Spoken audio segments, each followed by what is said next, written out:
omzum yükle doldu ama bende vazgeçmek yoktu. Bitmedi, bitmedi, bitirmedim.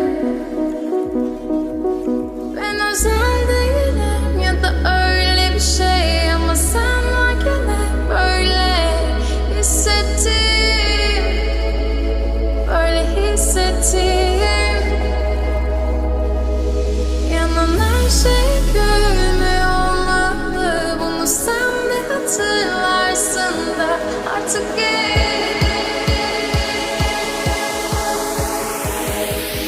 böyle hissettim.